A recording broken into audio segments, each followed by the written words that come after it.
का ऐलान अब से थोड़ी देर में हो सकता है। वोटों की गिनती जारी है। हंगामे के बावजूद आज नए सिरे से वोटिंग कराई गई। एमसीडी के कुल 250 में से 242 पार्षदों ने वोट डाले, जबकि कांग्रेस के 8 पार्षदों ने वोटिंग में हिस्सा नहीं लिया। अब से कुछ ही देर में चुनाव के नतीजों का ऐलान हो जाएगा। 250 में से 242 पार्षदों ने वोट डाले हैं और स्टैंडिंग कमेटी के चुनाव में क्रॉस वोटिंग की खबर भी सामने आ रही है। आम आदमी पार्टी के विधायक सौरभ भारद्वाज ने स्टैंडिंग कमेटी के चुनाव को लेकर दावा किया है कि उनकी पार्टी को 138 वोट मिले हैं, जबकि आम आदमी पार्टी के पास 134 पार्षद ही हैं। इसका ये मतलब कि बीजेपी के 5 पार्षदों ने आम आदमी पार्टी के समर्थन में वोट डाले। स्टैंडिंग कमेटी की जो गिनती चल रही है उसमें आम आदमी पार्टी को 138 वोट मिले हैं और भारतीय जनता पार्टी को कम वोट मिले हैं। ये बात आप सबको ध्यान में होगी कि आम आदमी पार्टी के 134 पार्षद जीत के आए थे, जिसमें एक पार्षद पवन शेरावत आज सुबह भारतीय जनता पार्टी में चले गए, यानी कि आम आदमी पार्टी के पास 133 वोट होने चाहिए थे। मगर गिनतियों से ये पता चल रहा है कि आम आदमी पार्टी के पक्ष में 138 वोट आए हैं।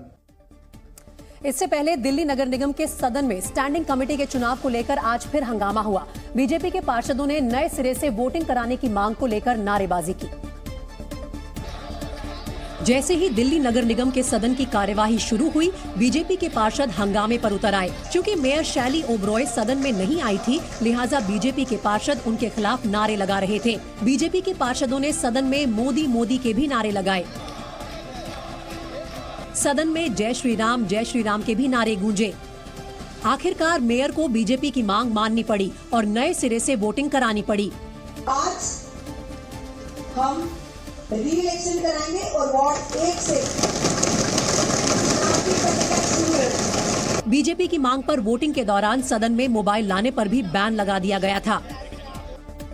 वहीं दिल्ली एमसीडी में स्थायी समिति के सदस्यों के चुनाव से पहले आम आदमी पार्टी को बड़ा झटका लगा, क्योंकि आम आदमी पार्टी के बवाना से पार्षद पवन सहरावत बीजेपी में शामिल हो गए। इसके लिए दिल्ली बीजेपी कार्यालय में एक कार्यक्रम का आयोजन किया गया, जिसमें आम आदमी पार्टी के पार्षद पवन सहरावत ने औपचारिक तौर पर बीजेपी की सदस्यता ग्रहण की। दिल्ली बीजेपी के कार्यवाहक अध्यक्ष वीरेंद्र सचदेवा और महासचिव हर्ष मल्होत्रा ने पार्टी में पवन सहरावत का स्वागत किया।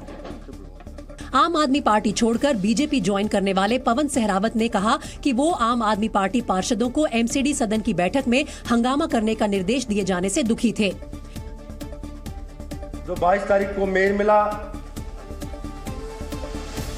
उसने पूरे सदन को कूड़ा ही कूड़ा कर दिया। पूरी बोतलें चली, पूरी कुर्सियां चली।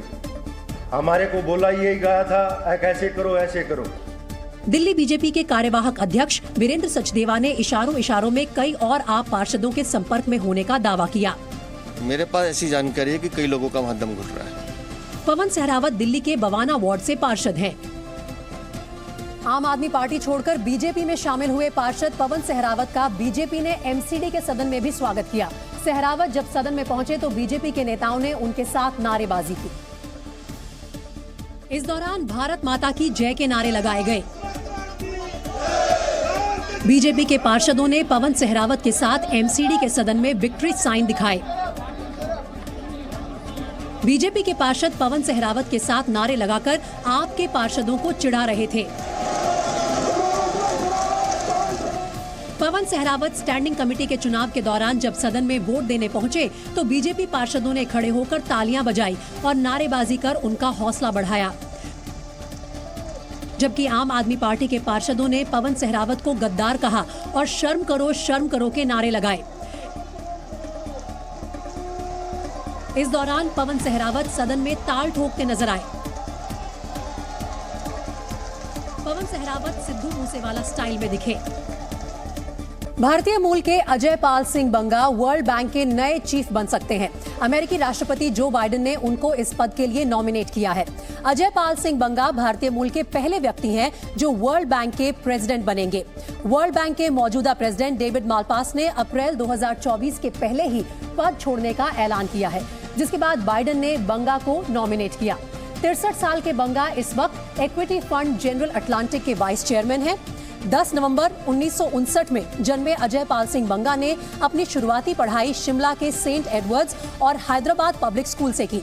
इसके बाद दिल्ली के सेंट स्टीफेंस कॉलेज से इकोनॉमिक्स में ग्रेजुएशन किया, फिर IIM अहमदाबाद से MBA की डिग्री ली। 1981 में बंगा ने नेस्ले इंडिया में ट्रेनी के तौर पर करियर शुरू किया और 13 साल में मैनेजर की पोस्ट पर पहुंच गए। नेस्ले के बाद बंगा ने 90 के दौर में पेप्सिको ज्वाइन किया और माना जाता है कि पिज्जा हट और KFC जैसे ब्रांड्स को भारत में लॉन्च करवाने में उनकी अहम भूमिका थी। पेप्सिको में 2 साल काम करने के बाद बंगा अमेरिका चले गए और वहां के नागरिक बन गए। अजय पाल बंगा 2010 में अमेरिकी कंपनी मास्टरकार्ड के CEO बन गए। 2016 में केंद्र सरकार ने अजय बंगा को पद्मश्री से भी सम्मानित किया था।